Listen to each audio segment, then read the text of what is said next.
नमस्कार, मैं हरिओम सिंह, प्रवक्ता रसायन विज्ञान, डाइट मथुरा से। आज का हमारा टॉपिक है अम्ल, क्षार, लवण। प्रकृति से हमें अनेक पदार्थ प्राप्त होते हैं जिनका उपयोग हम अपने दैनिक जीवन में करते हैं। इन्हीं पदार्थों की उपयोगिता को बढ़ाने के लिए इनका और अधिक अध्ययन करना आवश्यक है, और इस अध्ययन को सरल करने के लिए हम पदार्थों का वर्गीकरण कर लेते हैं। जब हमने पदार्थों का वर्गीकरण किया तो 3 समूह बनाए: अम्ल, क्षार, लवण। यह तीनों पदार्थ प्रकृति से प्राप्त होने वाली वस्तुओं में हमें मिलते हैं। जैसे उदाहरण के लिए कुछ फल हमारे सामने हैं। इस सूची में जो फल हैं इनके कुछ विशेष गुण होते हैं, जैसे रंग, गंध, स्वाद। इन गुणों का अलग अलग से अध्ययन किया जाता है। इन्हीं में से एक गुण हम लोग ले लेते हैं, स्वाद। तो स्वाद के लिए देखा जाए, जैसे नींबू है, खट्टा होता है, इसके साथ में अमरूद है, जामुन है, इमली है, कच्चा आम है, ये सभी फल खट्टे हैं। इसी तरह से करेला है, वो कड़वा होता है, अंगूर मीठा होता है, आंवला वो कसैला होता है। तो इस प्रकार हम देखते हैं कि विभिन्न फलों के जो स्वाद हैं वो अलग अलग हैं। जब आगे और अध्ययन किया, ये जानने का प्रयास किया कि इन फलों में स्वाद अलग अलग क्यों है, तो उसका हमें पता चला कि सभी फलों में स्वाद के लिए एक विशेष प्रकार का रसायन पाया जाता है। तब जो स्वाद में खट्टापन है, इसके लिए जो जिम्मेदार रसायन है उसको हमने अम्ल कहा। यह जो अम्ल है ये स्वाद में खट्टे होते हैं। अंग्रेजी में इसे एसिड कहते हैं, और यह जो एसिड शब्द है ये लैटिन भाषा के एसियर शब्द से लिया गया है, जिसका अर्थ होता है खट्टा। अर्थात ऐसे फल जो स्वाद में खट्टे थे उनमें एक विशेष रसायन था जिसके कारण इन फलों का स्वाद खट्टा था। इसीलिए अंत में ये कहा गया कि वे पदार्थ जो स्वाद में खट्टे होते हैं वो अम्ल या एसिड कहलाते हैं। आगे हम चल रहे हैं तो ये देखते हैं कि जो हमारे भोज्य पदार्थ हैं, जैसे अभी हमने फलों की बात की, सब्जियों की बात की, तो इन भोज्य पदार्थों में जो अम्ल उपस्थित हैं ये त्वचा पर कोई हानिकारक या हमारे शरीर पर कोई हानिकारक प्रभाव उत्पन्न नहीं करते हैं। इसीलिए इन अम्ल को हम दुर्बल अम्ल कहते हैं। इसके साथ ही यह दुर्बल अम्ल प्रकृति से प्राप्त होने वाले पदार्थों में पाया जाता है। इसीलिए दुर्बल अम्लों को प्राकृतिक और कार्बनिक अम्ल भी कहते हैं। जैसे उदाहरण के लिए है ऑक्जेलिक अम्ल है, टार्टिक अम्ल है, सिट्रिक अम्ल है, कार्बोनिक अम्ल है। ये सभी अम्ल दुर्बल अम्ल हैं, प्रकृति से प्राप्त होने वाले अम्ल हैं और कार्बनिक प्रकृति के होते हैं। तो हमने यहाँ पर देखा था कि जो दुर्बल अम्ल हैं वही प्राकृतिक अम्ल हैं। इसके साथ ही हमारे सामने जो दूसरी चीज़ आती है कि प्रकृति से जो पदार्थ हमें मिल रहे हैं, जिनका हम उपयोग कर रहे हैं, उनके बारे में हमें जानकारी होना आवश्यक है, और ये भी पता होना आवश्यक है कि उसका हमारे शरीर पर क्या प्रभाव पड़ता है। तो कई बार एग्जाम की दृष्टि से भी महत्वपूर्ण हो जाती हैं ये चीज़ें। जैसे दूध में लैक्टिक एसिड होता है, नींबू के अंदर सिट्रिक एसिड है, सिरका के अंदर एसिटिक एसिड है। सिरका का प्रचलन अब वर्तमान समय में काफ़ी अधिक हो रहा है। जैसे चाइनीज फूड है या फास्ट फूड है, इसमें सिरका का बहुत अधिक उपयोग है, तो इसके अंदर एसिटिक अम्ल होता है। संतरा है, उसके अंदर सिट्रिक अम्ल, इमली के अंदर टार्ट्रिक अम्ल, टमाटर में ऑक्जेलिक अम्ल होता है। तो ये फलों के अंदर या सब्जियों में कौन कौन से अम्ल पाए जाते हैं, ये तो पादपों की बात हो गई। इसके साथ ही जंतुओं में भी कुछ अम्ल पाए जाते हैं। जैसे चींटी के अंदर है वो मेथेनोइक अम्ल होता है, या इसको हम फॉर्मिक अम्ल भी कहते हैं। लाल चींटी जब हमारे त्वचा पर कहीं भी काट जाती है तो उसके अंदर काफ़ी जलन महसूस होती है, और उस जलन के पीछे कारण यही है कि चींटी मेथेनोइक अम्ल हमारी त्वचा के अंदर इंजेक्ट कर देती है, और इसी मेथेनोइक अम्ल की उपस्थिति के कारण हमारी त्वचा में जलन होती है। ये जंतुओं में जो एसिड पाया जाता है ये जंतुओं की सुरक्षा का कार्य करता है, अर्थात मेथेनोइक अम्ल की सहायता से यह कीट अपनी सुरक्षा करते हैं। इसके साथ ही कुछ जो अम्ल हैं वो ऐसे भी हैं जो हमारे शरीर के संपर्क में आने पर हमारे शरीर पर हानिकारक प्रभाव उत्पन्न करते हैं, हमारी त्वचा को जला देते हैं। इसीलिए ऐसे अम्ल प्रबल अम्ल कहलाते हैं, और ये सभी प्रबल अम्ल हैं वो ज़्यादातर खनिजों से प्राप्त होते हैं, इसीलिए इन्हें खनिज अम्ल यानी मिनरल एसिड कहते हैं। उदाहरण की बात करें तो नाइट्रिक अम्ल है, हाइड्रोक्लोरिक अम्ल है, सल्फ्यूरिक अम्ल है, ये सभी स्ट्रॉन्ग एसिड हैं और ये इन्हें मिनरल एसिड भी कहा जाता है। एसिड में अगर और आगे बात करें तो सामान्यतः जो एसिड हैं वो हमारे पास लिक्विड फेज में होते हैं, यानी कि हम उनको द्रव अवस्था में देखते हैं। द्रव अवस्था में दो कंडीशन में हो सकते हैं। जैसे हम किसी विलयन की अगर बात करते हैं तो ये कहते हैं कि वो पतला विलयन है या गाढ़ा विलयन है। जैसे हम घर पे बात करें दूध की, तो कई बार कहते हैं दूध में पानी, पतला दूध है या गाढ़ा दूध है, शरबत पतला है, गाढ़ा है। तो यहाँ पर जो विलयन होते हैं वो दो तरीके के हो सकते हैं, एक तो पतला होता है और एक गाढ़ा। पतले में अगर जनरल बात करें सामान्य बोलचाल में तो यही कहा जाता है उसमें पानी ज़्यादा है। तो रसायन की भाषा में पतले को हम तनु विलयन कहते हैं और गाढ़े को सांद्र विलयन। तो तनु विलयन का यहाँ पर अर्थ हो जाता है कि उसमें पानी की मात्रा अधिक है और पदार्थ की मात्रा कम है। अगर ऐसा कोई हमारे पास एसिड है जिसके अंदर अम्ल कम पानी ज़्यादा है तो उसे हम तनु अम्ल यानी डाइल्यूट एसिड कहेंगे। और इसका अपोजिट अगर हम बात करें कि जिसमें पानी की मात्रा बहुत कम है, पदार्थ बहुत ज़्यादा है, तो उसे हम सांद्र अम्ल यानी कंसनट्रेट अम्ल कहते हैं। जब हम सांद्र अम्ल को तनु में बदलते हैं, ये प्रोसेस हमें जब हम रसायन के साथ काम करते हैं तो डेली लाइफ में करना होता है। हमारे पास भले छोटे बच्चे हैं लेकिन कुछ चीज़ों को हम अभी से उनको देंगे। तो यहाँ पर हम बात कर रहे थे कि किसी एसिड को अगर डाइल्यूट करना है तो हम करते क्या है जनरली। हमारा जो घरेलू प्रोसेस है वो यही है कि किसी चीज़ में पानी मिला दो, जैसे दूध के अंदर पानी मिला दिया, शरबत के अंदर पानी मिला दिया, तो हम पानी को मिलाना प्रेफर करते हैं। लेकिन एसिड को अगर डाइल्यूट करना है तो कभी भी अम्ल के अंदर पानी नहीं मिलाना है। उसका कारण है क्योंकि अम्ल अधिक मात्रा में होगा, उसमें जैसे ही थोड़ा सा पानी गिरेगा वो ऊष्माक्षेपी क्रिया करता है। अम्ल और पानी की जो रिएक्शन है वो ऊष्माक्षेपी है, बहुत अधिक ऊष्मा निकलती है। इसी हीट एनर्जी के कारण उसका जो विलयन है वो बाहर उछल जाता है। जो पात्र के अंदर विलयन रखा है वो बाहर उछल जाएगा और हमारे साथ दुर्घटना हो जाती है। तो कभी भी हमें एसिड के अंदर पानी नहीं मिलाना है। यदि हमें एसिड को डाइल्यूट करना है, तनु करना है, तो हम क्या करेंगे, पानी ले लेंगे और पानी के अंदर बूंद बूंद करके एसिड मिलाएंगे। इससे क्या होगा, एक बूंद एसिड का गिरा उससे थोड़ी सी हीट निकलेगी और जो हीट निकलेगी भी उसे पानी डाइल्यूट कर देगा, उस हीट के प्रभाव को कम कर देगा और ऐसे करके हम बूंद बूंद करके एसिड को पानी के अंदर मिला देंगे, जिससे वो जो बहुत ज़्यादा हीट प्रोड्यूस हो रही थी वो नहीं हो। तो इस सावधानी के साथ हम एसिड के साथ काम करेंगे। कभी भी स्ट्रॉन्ग एसिड है तो उसमें हम पानी नहीं मिलाएंगे। उसके बाद है ऑक्साइड की अगर बात करते हैं तो ऑक्साइड हमारे पास दो तरीके के हैं। एक तो वे ऑक्साइड हैं जो धातुओं से क्रिया करके बनते हैं और दूसरे ऑक्साइड हैं अधातुओं से क्रिया करके बनते हैं। यदि इन दोनों ऑक्साइड्स को हम पानी के साथ क्रिया कराएं, जल में घोल दें, तो कैसा नेचर आता है ये हम देखते हैं। तो अधात्विक ऑक्साइड को, जो अधातु से बने हुए, उनको अगर जल से क्रिया कराई जाए तो अम्ल प्राप्त होता है। इसीलिए अधात्विक ऑक्साइडों को अम्लीय ऑक्साइड कहते हैं। और यदि धात्विक ऑक्साइडों को जल से क्रिया कराते हैं तो क्षार बनता है। इसीलिए धात्विक ऑक्साइड क्षारीय प्रकृति के होते हैं। तो यहाँ पर हम सामान्यीकरण कर सकते हैं कि जो अधात्विक ऑक्साइड है वो अम्लीय प्रकृति के होते हैं और धात्विक ऑक्साइड क्षारीय प्रकृति के होते हैं। उदाहरण की बात कर लेते हैं, कार्बन डाइऑक्साइड को जल में घोला जाता है तो कार्बोनिक अम्ल प्राप्त होता है। ये ऑक्सीजन नहीं, जल है। इसी तरह से हम इसको देखते हैं व्यवहारिक जीवन में। तो व्यवहारिक जीवन में हम देखते हैं कोल्ड ड्रिंक जो होती है उसमें उच्च दाब पर पानी के अंदर CO2 गैस को फ्लो किया जाता है, तो कोल्ड ड्रिंक के अंदर कार्बोनिक अम्ल पाया जाता है। इसी तरह से सल्फर के ऑक्साइड हैं वो जल से क्रिया करके सल्फ्यूरिक अम्ल बनाते हैं। नाइट्रोजन के ऑक्साइड हैं वो जल से क्रिया करके नाइट्रिक अम्ल बनाते हैं। तो यहाँ पर जो सामान्यीकरण किया वही हमें प्राप्त हुआ कि जो अधात्विक ऑक्साइड है वो जल से क्रिया करके अम्ल बनाते हैं।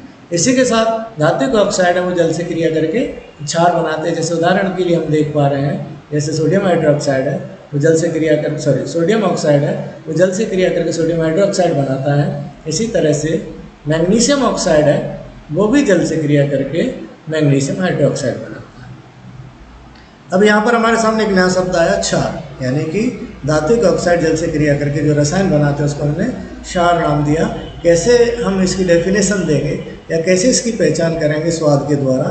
तो जो पदार्थ स्वाद में कसैले होते हैं या तीखे लगते हैं वो क्षार कहलाते हैं।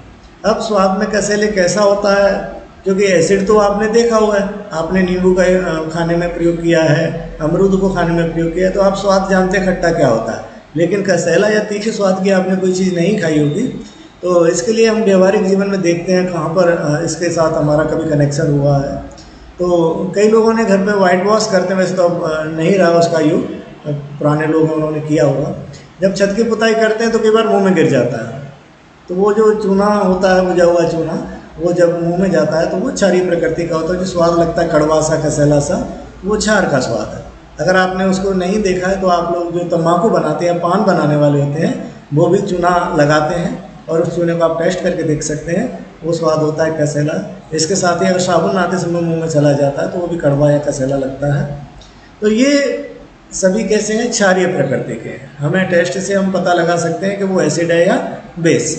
लेकिन हमें अब वर्तमान समय में ये मना किया गया है कि हम किसी पदार्थ की पहचान चख कर नहीं करेंगे, क्योंकि चख कर करने से हमारे साथ दुर्घटना होने की संभावना बढ़ जाती है। जैसे हमने अभी पहले ही बात की थी कि स्ट्रॉन्ग एसिड है, अगर मान लीजिए वो हमने चख लिया तो खट्टा तो लगेगा, लेकिन हमारी जो जीभ है, जीभ की जो त्वचा है, उसको नुकसान पहुंचा देगा। तो अम्ल क्षार की पहचान करना आवश्यक है बिना स्वाद के। तो उसके लिए हमने क्या किया है, कुछ विशेष रसायनों की खोज कर ली है, और उन रसायनों को हम सूचक या इंडिकेटर्स कहते हैं। उन रसायनों में एक विशेष गुण पाया जाता है कि यह रसायन अपना रंग बदल देते हैं। जैसे मान लीजिए हमने अम्लीय माध्यम में रखा तो उसका रंग कुछ अलग होगा, क्षारीय माध्यम में रखा तो उसका रंग कुछ अलग होगा। तो जैसे ही रंग बदल देता है, हम ये निर्धारित कर पाते हैं कि हमारा पदार्थ अम्ल था या क्षार था। जैसे अगर हम बात करें, लिटमस पत्र है, हल्दी है, गुड़हल की फूल की पंखुड़ियाँ हैं, ये सब इंडिकेटर्स की भांति कार्य करती हैं। आप लोगों ने लिटमस पत्र यूज़ किया होगा अपनी लाइफ में, देखा होगा, नीला लिटमस होता है, लाल लिटमस होता है। जैसे ही हम एसिड या बेस के साथ इसकी रिएक्शन कराते हैं, इसको संपर्क में लाते हैं, वो अपना रंग बदल देता है, और जैसा रंग बदलता है उसी हिसाब से हम निर्धारित करते हैं कि दिया गया पदार्थ अम्ल है या क्षार है। एक एक करके हम देखते हैं इंडिकेटर्स। सबसे पहला इंडिकेटर्स है वो है लिटमस पत्र। लिटमस पत्र भी हमने बात की थी, दो प्रकार की हुई, लाल लिटमस, नीला लिटमस। यदि कोई पदार्थ नीले लिटमस को लाल कर देता है, यदि नीला लिटमस लाल हुआ तो दिया गया पदार्थ अम्ल होगा। यदि हमारा लिटमस लाल हो जाता है तो दिया गया पदार्थ अम्ल होगा, और यदि लाल लिटमस नीला हो जाता है तो दिया गया पदार्थ क्षार होगा। मान लीजिए दोनों लिटमस ने कोई कलर चेंज नहीं किया तो दिया गया पदार्थ अम्ल क्षार न होकर उदासीन पदार्थ होता है, और ये निर्धारित हो जाता है कि हमारे पास दिया गया पदार्थ क्या है, अम्ल, क्षार या लवण। इसके बाद दूसरा इंडिकेटर से हमारे पास वो है गुड़हल की पंखुड़ियाँ। तो देखिए, गुड़हल की जो पंखुड़ियाँ होती हैं, फूल की जो पंखुड़ियाँ होती हैं, उनका हम दो तरीके से यूज़ कर सकते हैं। पहला तरीका तो ये है कि गुड़हल की पंखुड़ियों को ऐसे मसल कर, इस तरीके से मसल कर हम उसको कागज़ पर उसका रस लगा लेते हैं, और उसको हम एसिड या बेस के साथ में, जैसे लिटमस पत्र होता है वैसे ही हम इसको लिटमस पत्र की भांति बनाकर रख लेते हैं सुखाकर, और जब यूज़ करना होता है तब हम कर लेते हैं। तो एक तो तरीका यह है। दूसरा, सीधा गुड़हल की पंखुड़ी को इस तरीके से मसल कर और हम उस एसिड या बेस के अंदर डालेंगे। गुड़हल का फूल सामान्यतः लाल होता है, और अगर मान लीजिए हमने किसी पदार्थ के अंदर गुड़हल की पंखुड़ी को डाला और वो गुलाबी हो जाती है, गहरे गुलाबी रंग की हो जाती है, तो दिया गया पदार्थ अम्ल होगा, और यदि हरे रंग की हो जाती है तो दिया गया पदार्थ क्षार होगा। तो जैसा गुड़हल का पुष्प रंग बदलता है उसी आधार पर हम निर्धारित करते हैं कि दिया गया पदार्थ क्या है। कई बार हमारे सामने बेसिक स्कूलों में ये प्रॉब्लम्स आ जाती है कि साहब हमारे पास लिटमस पत्र नहीं है।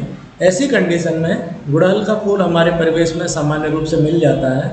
बच्चों से गुड़हल के फूल मंगाकर और हम उस टेस्ट को लगा सकते हैं, इसका निर्धारण कर सकते हैं कि अम्ल की पहचान कैसे होगी और क्षार की पहचान कैसे होगी।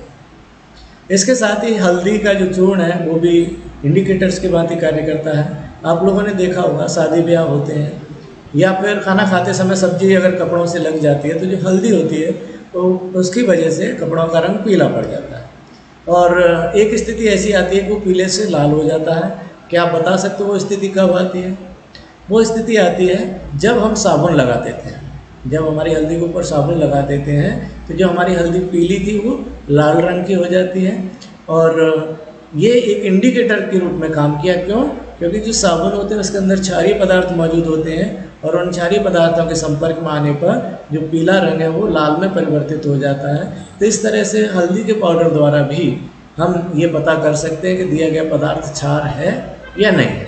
यदि क्षार होगा तो वो लाल रंग में परिवर्तित कर देगा, नहीं होगा तो वो पीला रंग ही देगा। इसके बाद दो इंडिकेटर्स और हैं जो प्रयोगशाला के अंदर काम में लिए जाते हैं। ये सामान्यतः जो बड़ी क्लास होती है माध्यमिक में रसायन विज्ञान के जो प्रयोग होते हैं, अनुमापन जो सांद्रता से रिलेटेड प्रैक्टिकल होते हैं, इसमें दो इंडिकेटर्स का उपयोग किया जाता है। एक होता है मेथिल ऑरेंज, जो दूसरा होता है फिनोल्फ्थेलीन। मेथिल ऑरेंज होता है वो ऑरेंज यानी नारंगी रंग का होता है। इसको जब अम्लीय माध्यम में रखा जाता है तो इसका रंग लाल हो जाता है और क्षारीय माध्यम में ये पीला हो जाता है। यानी कि अगर किसी माध्यम के संपर्क में मेथिल ऑरेंज लाते हैं और वो पीला हो जाता है तो दिया गया माध्यम क्षारीय होगा, और यदि लाल हो गया उसका रंग तो दिया गया माध्यम अम्लीय होगा। इस तरीके से मेथिल ऑरेंज के रंग बदलने से ये निर्धारित हो सकता है कि दिया गया पदार्थ अम्ल है या क्षार। इसी तरह से फिनोल्फ्थेलीन जो होता है वो कलरलेस होता है और उसको अम्लीय माध्यम में ले जाते हैं, तो अगर कोई रंग चेंज नहीं होता, किसी माध्यम में उसका रंग चेंज नहीं है तो माध्यम अम्लीय हो सकता है, और यदि उसका रंग गहरा गुलाबी हो जाता है तो वो माध्यम क्षारीय होगा। तो फिनोल्फ्थेलीन के द्वारा भी हम अम्ल है या क्षार है इसकी पहचान कर सकते हैं। आप लोगों ने ध्यान होगा तो टाइट्रेशन जब करते हैं तो कहते हैं हल्का गुलाबी रंग। हल्का गुलाबी इसलिए कहते हैं क्योंकि उसके अंदर एक बूंद ही क्षार की होती है, जिस कारण उसका हल्का गुलाबी रंग होता है। जैसे ही दूसरी बूंद गिरती है वो गहरा गुलाबी में परिवर्तित हो जाता है। तो क्षारीय माध्यम के संपर्क में आने पर फिनोल्फ्थेलीन है वो गुलाबी रंग का हो जाता है। एक और हमारे पास इंडिकेटर्स है जो इसका निर्धारण करता है, वो है पीएच स्केल। पीएच स्केल गणितीय गणनाओं के द्वारा बनाई जाती है जो किसी विलयन की सांद्रता पर निर्भर करती है, लेकिन पीएच स्केल पर जो रीडिंग होती है, जो स्केल होती है, वो निर्धारित करती है कौन सा पदार्थ अम्ल है, कौन सा पदार्थ क्षार है। यदि किसी विलयन के लिए पीएच स्केल पर पाठ्यांक 0 से 7 के मध्य में होता है तब हम कहेंगे कि वह पदार्थ अम्लीय प्रकृति का है, और यदि पीएच स्केल पर पाठ्यांक 7 से 14 के मध्य में है तो वह विलयन क्षारीय प्रकृति का है। और यदि किसी विलयन के लिए पाठ्यांक एग्जैक्ट 7 है, बिल्कुल फिक्स 7 आ रहा है, तब हम कहेंगे वो पदार्थ उदासीन प्रकृति का है। तो इस प्रकार से हम पीएच स्केल द्वारा भी पदार्थों की प्रकृति का निर्धारण कर सकते हैं। उसके बाद बात करते हैं लवण। लवण क्या होता है? तो जब हम किसी अम्ल की अभिक्रिया क्षार से कराते हैं, एसिड और बेस रिएक्शन कराते हैं, तो अम्ल क्षार के गुणों को ख़त्म कर देता है और क्षार अम्ल के गुणों को ख़त्म कर देता है। इस तरह से इसका जो मिश्रण है वो लिटमस पत्र के टेस्ट को नहीं देगा, क्योंकि ना तो उसके अंदर अम्लीय गुण रहे ना क्षारीय गुण रहे। और एक नए पदार्थ का निर्माण होता है जिसे लवण कहते हैं। लवण के साथ में जल का निर्माण भी होता है। तो लवण किसे कहेंगे? वे पदार्थ जो अम्ल और क्षार की अभिक्रिया से बनते हैं, वे पदार्थ लवण कहलाते हैं। इसके साथ ही हम देख रहे हैं कि जब अम्ल और क्षार की अभिक्रिया होती है तो इसमें दोनों के गुण खत्म हो जाते हैं, इसीलिए इस अभिक्रिया को उदासीनीकरण अभिक्रिया कहते हैं और इसमें लवण जल का निर्माण होता है। जैसे सोडियम हाइड्रोक्साइड है वो HCl से क्रिया करेगा और NaCl लवण और जल का निर्माण करता है। तो इस प्रकार हम देखते हैं कि उदासीनीकरण की अभिक्रिया द्वारा अम्ल क्षार का निर्माण होता है। तो आज के लिए इतना ही। नेक्स्ट वीडियो में अगले टॉपिक के साथ फिर मिलेंगे। धन्यवाद।